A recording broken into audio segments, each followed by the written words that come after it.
in most cases, you should be the visionary. You should be the one meeting with customers. You should be the one, setting the tone for the ship that's sailing. And you should be able to operationalize and delegate the rest of it, of everything as quickly as you can so that you can scale. And it takes automation to do that.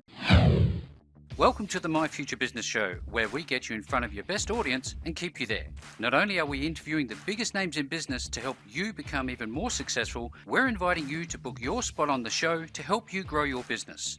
So at the end of the call, make sure you fill in the interview application form at myfuturebusiness.com/interviews.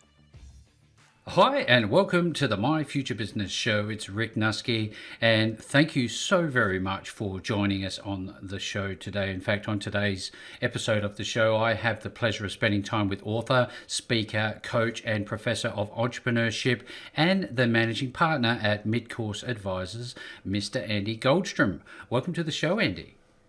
Thank you for having me, Rick. Great to be here. Absolutely, my pleasure. Now, Andy and I were talking about, I guess somewhat of the tumultuous times we're going through globally. We're experiencing very much the same thing worldwide, and we're going to be looking at that situation through, I guess, somewhat of a different lens today, Andy. But before we do that, it is customary, if you like, to learn a little bit more about you, where you're located, and what you like to do when you're relaxing, if there is such a thing. Well, I try to tell a story as opposed to a resume. And so I'm happy to share a little bit of that background. And if I miss anything or forget about what I like to do to relax, please correct me. I'll remind you. Yeah. But I had a background that shaped most of my adult life. And I was, my parents divorced when I was very young. Mm-hmm. And I lived with my mother, and we didn't have a lot of money, and it required me to become very independent very early. So I've always worked, and I couldn't rely on others, and I had to become very adaptable. So I was one of those people who, when others were going out and going to parties when I was in high school and all things, I was hustling. I was learning early how to be accountable and responsible, and I was mowing lawns, selling baseball cards, being a busboy, and being a waiter. And so, I went to undergraduate, went to college, and also got my MBA. And both of those, I either paid on my own or got scholarships to pay for it. And then I guess it's no surprise, even though I went to a corporate job out of graduate school, it wasn't the best fit for me. I was kind of a mover and a shaker and somebody who could get things done. And so I would be somebody who could get things done at speed. And so I joined a startup company not long after that.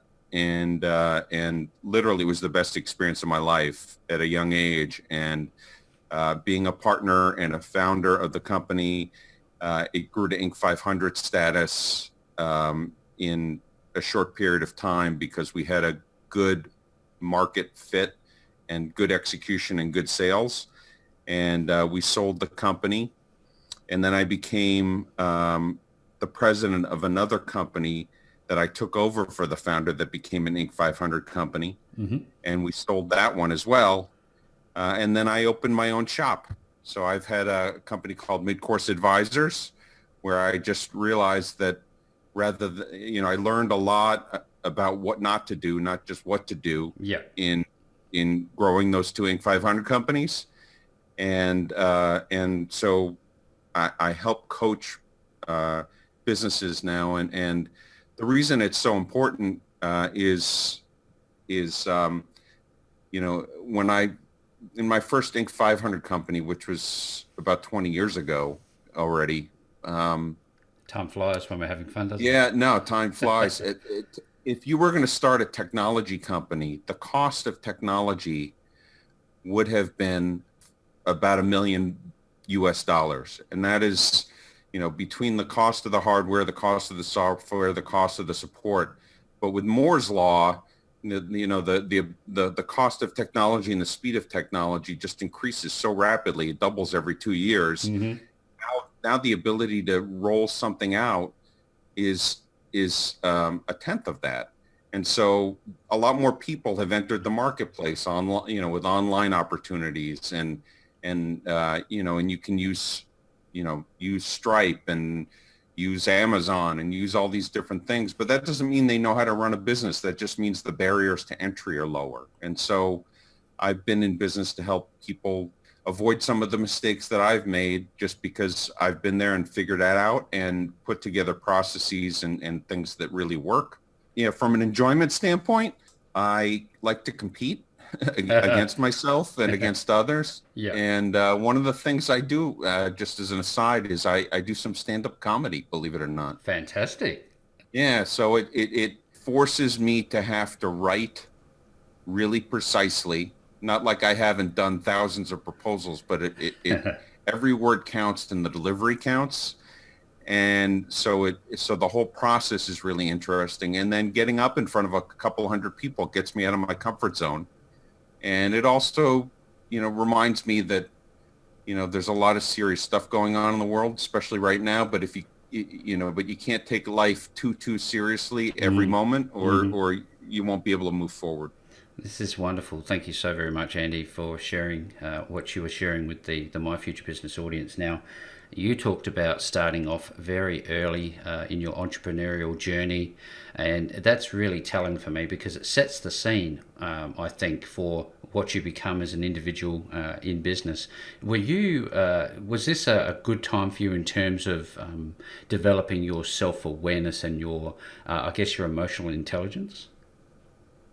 Well, it forced me to.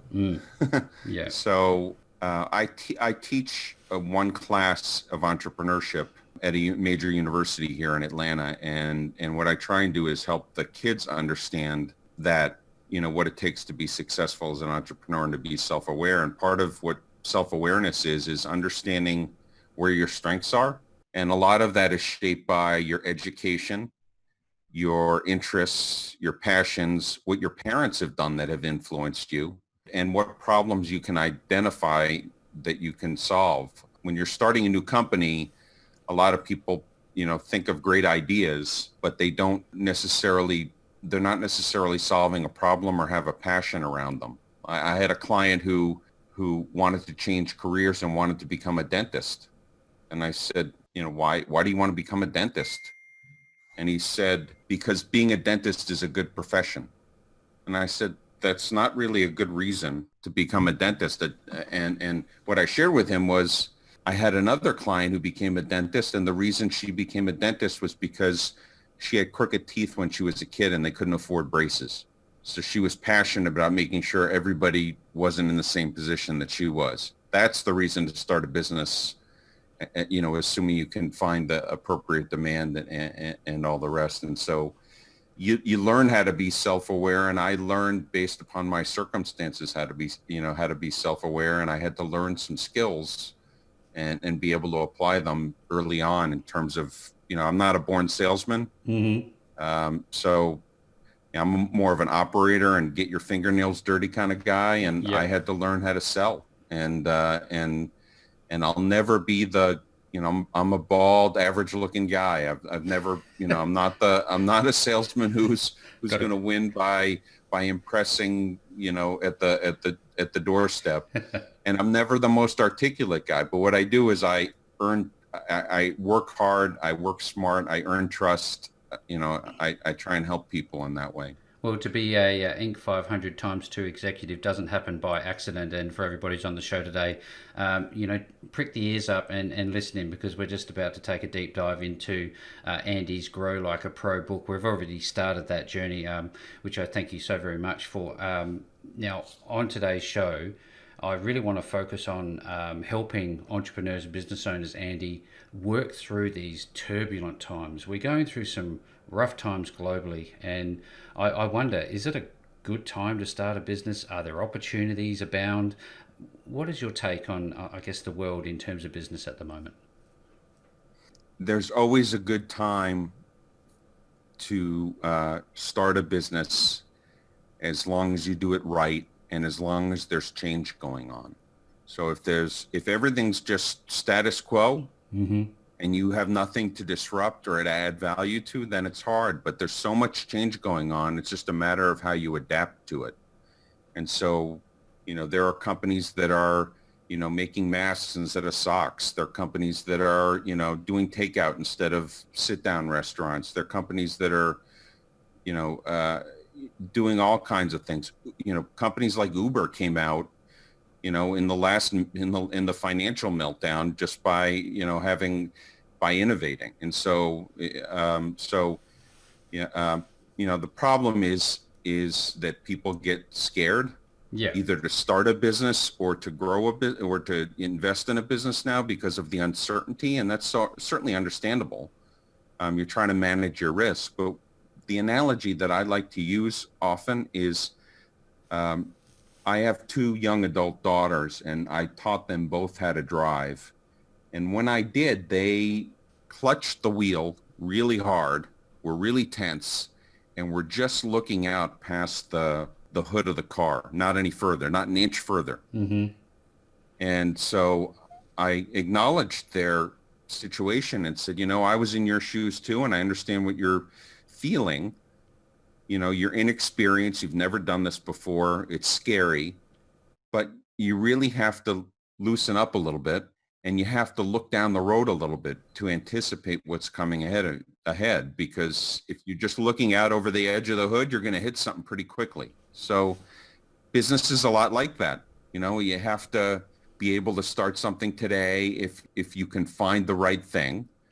And I can describe that process because there's a process to that. And then if you want to grow your business, it's the same thing. It's just a matter of making sure that you're making the adjustments now. And frankly, people don't have a choice, because what's going to happen is others are making adjustments. And if you don't make the adjustment, given the way the world is changing, you're going to be out of business, even if you can sustain yourself in the short term. Yes, definitely. You're going to be left behind, aren't you, if you don't identify and adapt fairly rapidly. Now, I often hear people say, what, how can I start a business? I don't have a problem to solve. It strikes me as something that, could stop an entrepreneur at the starting gate.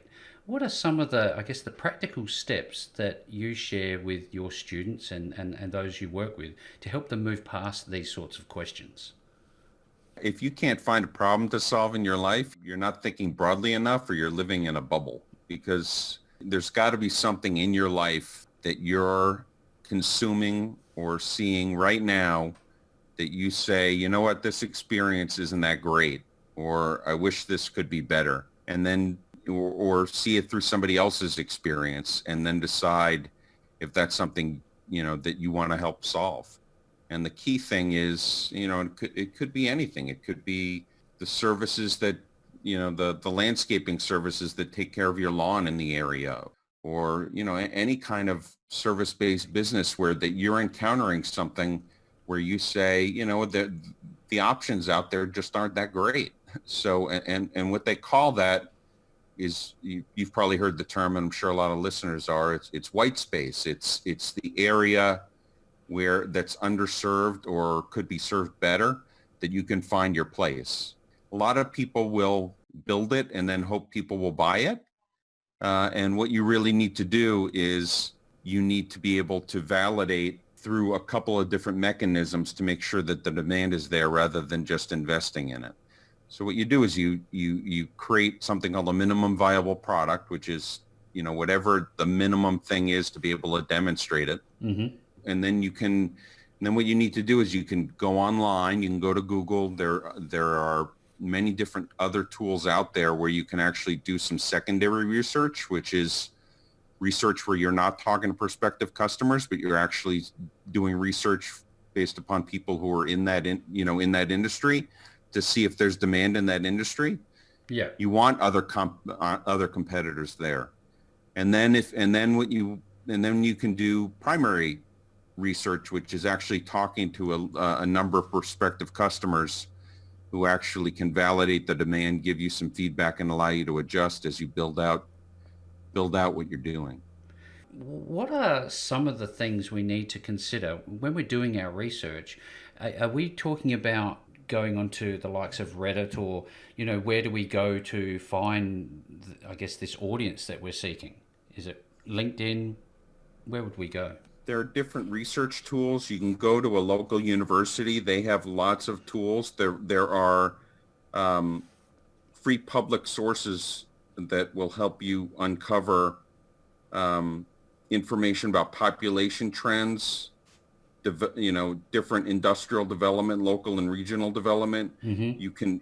You can join a trade organization or a chamber of commerce to get that kind of data. Local media maintains a wealth of demographic information as well. And you can go to places like PricewaterhouseCoopers or just Google itself to be able to look up some of this individual data. And there are other subscription services that are out there to provide market research data. I have, we'll talk about my book, but there's a list of different places you can go that are in my book relating to those things, to actually what type of research you want to do and how you do it and where you go. How long did it take you to, well, when did you realize you were going to compile this wonderful book, and how long did it actually take you to put together once you'd made that decision? I'm 55 years old. It took me 55 years because it's my first book. Honestly, it probably took a total of 2 years. It's Mm-hmm. called Grow Like a Pro. It's available on Amazon. And the reason I did it was not to be a bestseller on Amazon, though I'd like to sell some books for sure. But the idea was every time I had an engagement, I was pulling from a library of tools that I had developed. And I wanted a way to package them better so I could deliver them more efficiently into more people. And so it started out with one premise dealt just on leadership, but then I realized that there are other components that are important relating, so I developed other aspects to it. So it's a holistic kind of book. Mm-hmm. It focuses on identifying a problem, targeting the right customer, launching profitably, managing the sales process, leading the right team, developing the right partnerships, managing your finances, operating efficiently, tracking performance, and developing an exit plan. Those are the key topics, and I'm proud of it because it's a really actionable book. There are links in the book where you can actually take templates. It's very example driven, Mm-hmm. and because I'm experienced and have done research, so it's got a lot of my own and also research that I have, on other companies to help learn. And there are links where you can go and download templates and apply exactly what you read to your own company on the spot. You talked about, Andy, before, helping people. That's one side of the equation. They've got a problem. You're there to help them to work through it. You also talked about this, we'd all like to make money from whatever it is that we're involved in case, it might be a book or whatever our business is. A lot of people say, oh, no, I'm only here to help. And other people say, well, I'm only here to make money. Should there be a balance between helping people and making money? Well, there is a balance, and when you're selling and serving, you have to certainly know what motivates others in order to sell and service well. Mm-hmm. For me personally, I've made a fair share of money because I sold two companies. Mm-hmm. So, I'm not worried about. I have no debt. I own my house. I'm Yeah. not extravagant by any stretch, but based upon my upbringing, I like being able to apply myself and have an impact. And one of the reasons I like being a service provider is I find it very interesting looking at a lot of different types of businesses in different industries Mm-hmm. that are service related and seeing the patterns and the commonality. At the end of the day, a lot of business leaders, whether they're really experienced or not, who get stuck from growing their business, they know their business better than anybody else. They know it certainly better than I do. And they know the answers. They just don't have, they're just stuck in the weeds working every day, putting out fires, and they can't facilitate a different solution. And so one of the things that I try and employ with my clients is something called the 4 strategic shifts. And there are 4 things. One is about winning today. So it's stabilizing your business more effectively now to set the foundation for massive future growth. So winning today is cashing in. It's getting cash in the door quickly with existing clients who know you already, that you can upsell or downsell or cross-sell. It's controlling costs that are directly relating to your revenue generation, and it's connecting with other people currently. And connecting with other people is kind of interesting because you can connect with people in different ways that you couldn't ever before. Like I call somebody that you can see their pets, you can see their house, you can see their wife or husband. Yep. And you get to know them a little bit better. And so if you can find a need there, it helps you win today. The second thing is called thinking different. And so it's envisioning what your company could be if it had no resource or financial or timeline restrictions. And that's kind of the fun part of doing this work. So, and it's how people can adapt. And I work with companies to do that. Then it's achieving the disruptive growth. It's how do you prioritize and strategize those opportunities and then execute them in an effective way. And then the fourth shift is gaining high-end independence. It's how do you make the business not reliant on you? How do you systematize and automate? And how do you duplicate yourself so that you have a management team that can help you? And what support do you need in order to have a coach or somebody like myself to hold you accountable? The way I talk about these things with clients is you have to think about your business as if you're an investor in your business as opposed to just an operator. And an investor looks at what's your pipeline, meaning what does your sales, incoming potential sales look like? What does your management team look like? What do your financials look like? What's unique about your value proposition that you can offer? It's things like that people care about. And so if whether you want to sell the business at some point or hand it to your kids or sell it to give it to your partners or do whatever, you should always be thinking of that. And that should always be a filter by which when you make an investment, you should think, is that actually an investment that's going to help my leadership team get better? Is it going to help our P&L? Is it going to differentiate our product? And one other thing that I forgot to mention is that they look at the diversity of your client base. So if you only have one client, the risk of somebody investing in you is probably less than if you have 10 clients that make up the same amount of revenue because you're a little bit more diverse in what you have. I know you've talked about a little bit, you touched on automation and operation. So where does technology come into this triangle, if you like? Is technology going to be a big player in the future? Well, it's a big player right now. When I talked about gaining high-end independence, I talked about systematizing. So it's definitely using automation. I think what's happened right now is companies wanted to collaborate more online, but they were so used to being in front of people, because it offered them more control. And what's happened is this whole pandemic has forced people to have to use online tools. And so all this automation to be able to get work done has changed rapidly by force, by something that wasn't controllable. And, that's, I guess, one of the few good things that's come out of all this. And then there are a lot of other automation tools. In order to grow, scaling is being able to sell and serve at a lesser cost for each new customer.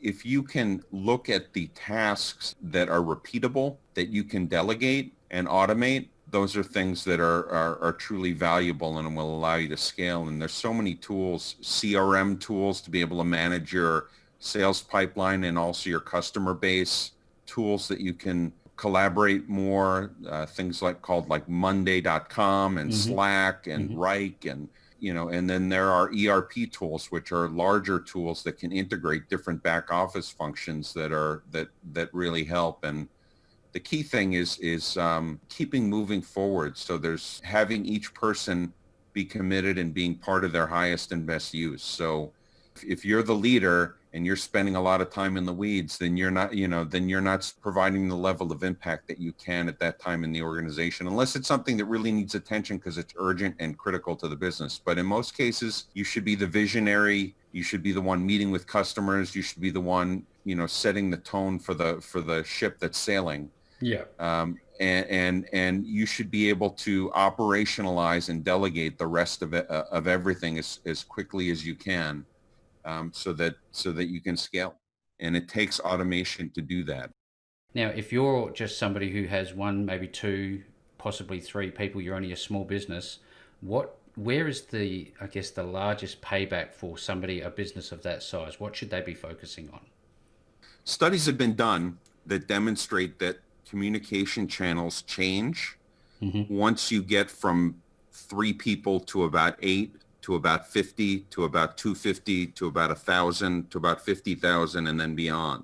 Those are kind of milestone numbers because what happens is when you're at 3 people, generally these are people who know everything that's going on every day, right? So Yeah. you're sitting around a table or you're not, or, or you're checking in and you're able to communicate, you're able to know, you're able to manage the risk.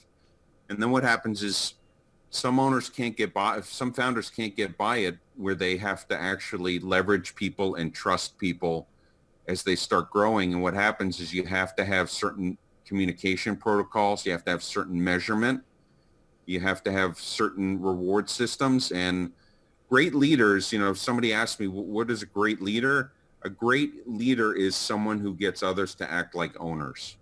So the reason my first Inc. 500 company became so successful is because the senior people wouldn't ask anything of anybody else that they wouldn't do themselves.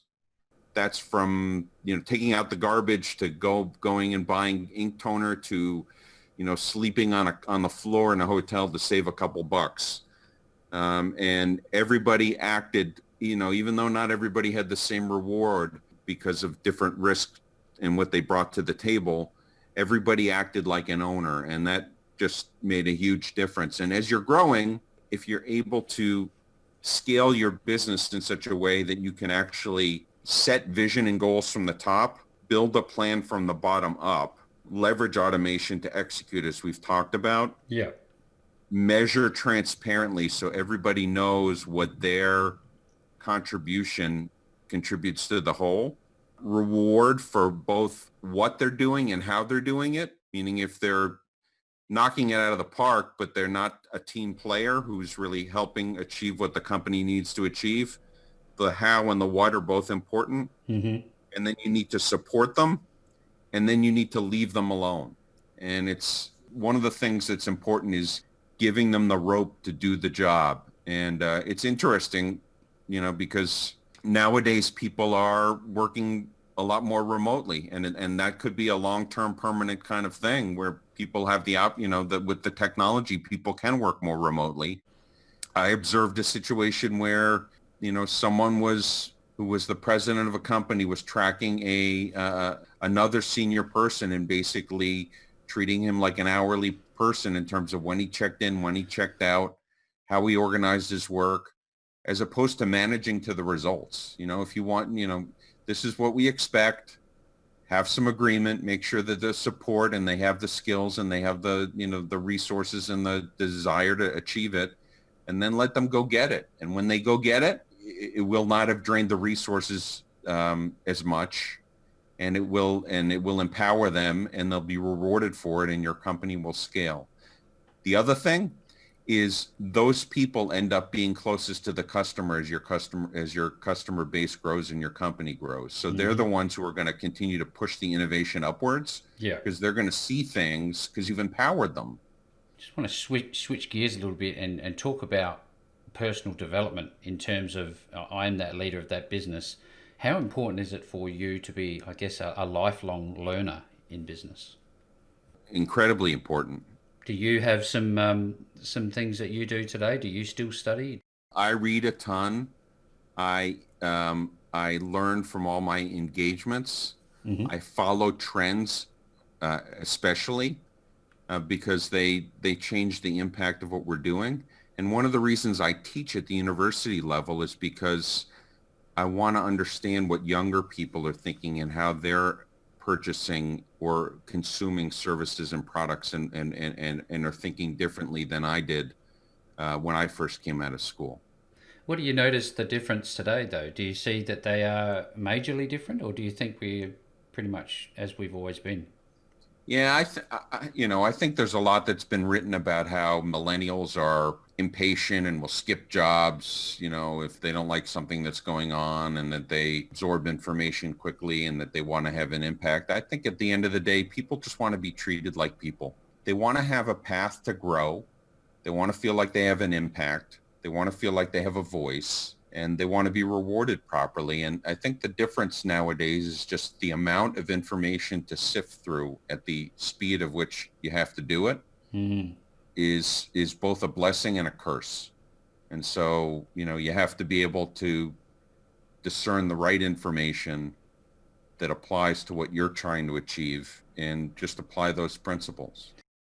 I look at all of the elements that you've got about 15 key core areas within your book. Inherent with all of that is the quality of customer focus and service delivery. I guess this really fits in nicely with measurement and adjustment and improvement. Should everybody be focusing on how that they can improve their business from day to day? Maybe not day to day, but it needs to be a regular diet. It needs to be part of your the way that you operate, and it's a circle. I was trained in Six Sigma. GE was one of my clients early in my career. So there's a something called DMAIC, which is an acronym that allows you basically to look at the process and analyze it and provide adjustments, and then go back in the circle and do it again. And you have to continue to adjust, because your customers' needs continually change and other factors continually change. And I mentioned industry trends. Other than what's going on with COVID, there were 3 big industry trends that really impact businesses that you kind of have to run a filter through them as you're approaching it. And one of them is technology. I think I mentioned that earlier, the adaptation and use of technology and the cost of technology. Yes.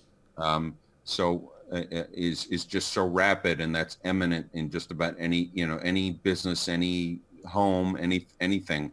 And what that means is it's one of the areas that drives demand, which means jobs will be driven there and opportunity will be driven there. The second thing is demographics. You have a rat going through a snake right now.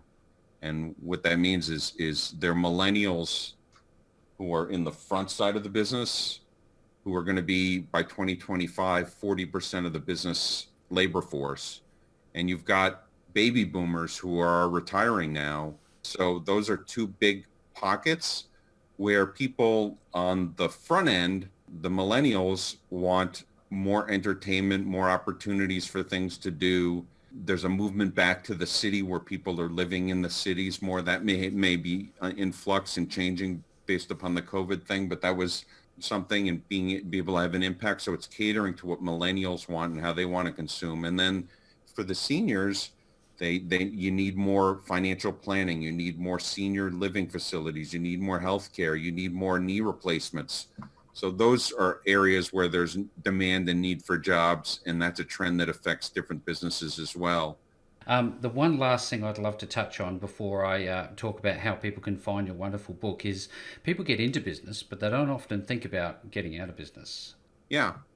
So developing an exit plan, I mentioned that a little, I touched on it a little bit earlier. And that's frankly just having a view and working your way backwards. So instead of just saying, I want to sell more, or I want to make $100,000 this year, it's actually taking a view of what your company looks like from an investor standpoint. So that's actually having the team, the resources, the processes, the business durability to set yourself up for that exit. And I get a lot of clients who, or calls that I get where they say, well, I'd like to sell the business in 6 months. And it could be something that happened to them. They, it was a family business and they had a disagreement, or business isn't as good, and so they want to capitalize while they can, or some other reason. And I try and play part businessman, part psychologist, because what I say to them is, okay, what are you going to do after you sell? And they're like, I don't know, I'll play some golf at some point maybe. And what I tell them is, you've been fulfilled through your business throughout your career, doing different things. you're not going to be fulfilled if you don't have a plan beyond what you're going to do. And you need to think about that. Then you need to think about what kind of impact do you want to have? Where do you want your money to go when you exit? Do you want to be part of a nonprofit? Do you want to have a family trust? What kind of lifestyle do you want to live? And then you back into, okay, what are the things that make your business the most valuable that they can be? And it includes that list that I just rattled off. And then you back into it and say, okay, what does it take to achieve those things? Well, I don't have a robust pipeline right now, but our business is flat, but it's stable. Okay, well, what do we need to do to get that pipeline more robust? Well, we have a great team, but a lot of the decision making is just amongst two people. Well, what do we need to do to actually spread out some of that wealth of talent and wealth of decision making so you have a better opportunity for the company to scale with the decision making? My company is called Midcourse Advisors because it's a rocket analogy. When you start the flight of a rocket, it's the launch. The mid-course is about 80% of the life of a company, and then there's the descent. And so all the things that you need to do to increase the value of the company before the exit need to occur during the mid-course. And so I help companies do that. And if it needs to be done in 6 months, it's uncomfortable, but and you have to compromise in some areas, but you should always, I think you should always, have the end in mind as best you can. You make adjustments along the way, and that's frankly what allows you to achieve your goals. It's looking beyond the hood. This has been such a great call, Andy. Now, two of the most important things I'd like to touch on is when people want to learn more about Midcourse Advisors, where are they going to go and where can they find this book? And thanks for asking. And this has been a pleasure. You asked great questions, and I thank you for the opportunity. It's been great. My website is midcourseadvisors.com, and it's got access to all my services, all my thought leadership, the book itself. And you can also, there's a link to the book. You can also find the book on Amazon in ebook form or in print copy. It's called Grow Like a Pro. If people want to get any of the tools that I kind of referenced throughout our conversation, they can fill out a contact form on my website and just show some interest in what they want, and I'll give them a link to that. This has been one of those calls, Andy, where there's been just so much great content on the show today, and I'd just like to say in closing, thank you so very much for spending some time with me on the My Future Business show. Thank you. Appreciate you having me. Thanks for joining us today. If you enjoyed the call, then make sure to subscribe, leave a comment, share us with your friends, and book your spot on the show at myfuturebusiness.com/interviews. And if you're looking for solutions that will help grow your business, then visit myfuturebusiness.com/shop.